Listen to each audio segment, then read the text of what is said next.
Hello, everyone. I just kind of wanted to put together a quick video today discussing the differences between surveys and interviews.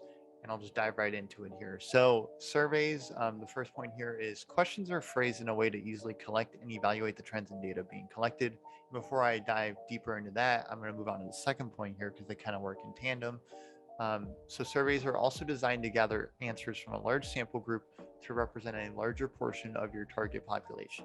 So if you're conducting a survey or if you're struggling with whether or not to conduct a survey or an interview, if you have a large sample group or a large, swath of people that you're trying to reach, um, surveys work really well for that because you'll get a bunch of data back and then you can evaluate the trends in the data that you've collected and help prove your point, help disprove a point with that data that you've collected.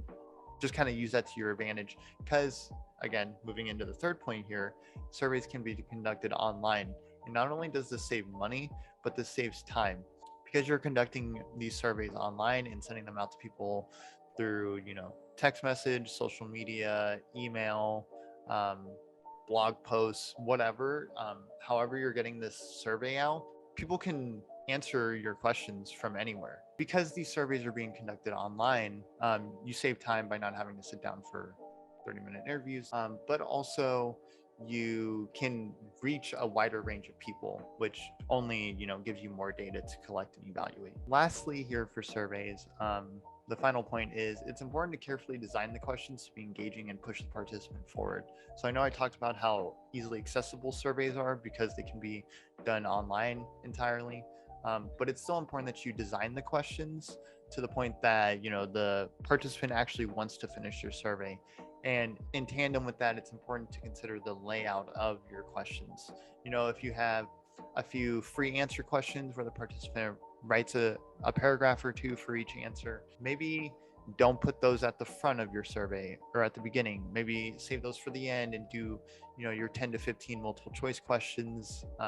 Start the survey out that way because it can be off-putting to someone who clicks on a survey thinking like, oh, I can do this, I have a spare 5 minutes, and then they see you have to write a paragraph or whatever, a few sentences, and then that can turn them off. So it's important to consider the layout as well as the questions themselves. Make sure both of those are carefully designed and there's a nice logical flow there. Okay, moving on to interviews now.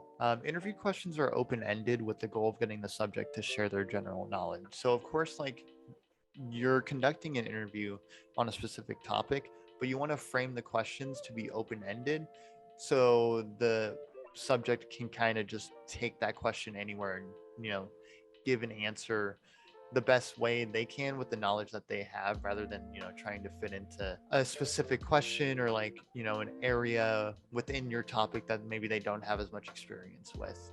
So it's important that you frame these questions as open-ended, which is different from surveys because you're targeting a specific group and you want these answers. You're giving pre-selected answers if it's multiple choice, that sort of thing, whereas interviews open-ended, kind of let the subject take the question whichever way they want. Additionally, interviews are inherently, they're limited sample sizes, but kind of what I just said, with the open-ended questions, these answers can be much more in-depth than the answers you get in a survey. Just because, you're getting the subject to share their general knowledge, and because it's limited sample sizes, you can spend more time with each person participating. That brings us into our next point, is that these interviews are harder to conduct online, but they're designed incredibly well for in-person responses, allowing for a more personal experience.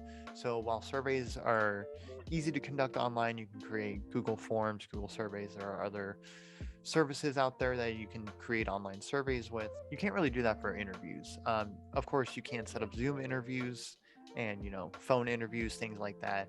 But they're a bit harder to conduct because you, as well as the person you're interviewing, are going to have to set out, 30, maybe an hour, maybe even longer to kind of, take that time aside from the rest of their day and be there with you in that moment. But, you can catch people on the street, you can catch people at work, people you live with, friends, family. You can, conduct these in-person interviews and it creates a more personal experience, which is something entirely missing from surveys. And lastly here, I do want to make note that it's still important to practice interview techniques and, the different ways to carry yourself during in-person and even Zoom or phone interviews. It's important to practice how you want to frame the questions, when to speak up, when to, kind of take a step back and let the subject give their answer fully.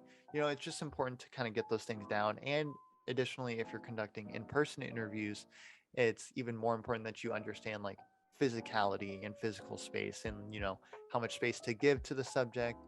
It's important to, you know, practice these things, get these things down, and then that way when you actually go out and conduct interviews for your topic, you're well versed in that world already, and there are no more kinks to iron out. So yeah, that's it for me in regards to surveys versus interviews. I hope this infographic here kind of helped, as well as this video. I hope it kind of help draw a line in the sand between surveys and interviews. And if you're struggling with whether to conduct a survey or to do an interview, I hope that, I was able to clear that up for you here. If not, if you have any additional questions, be sure to reach out to me or Professor Stones. And thank you for listening.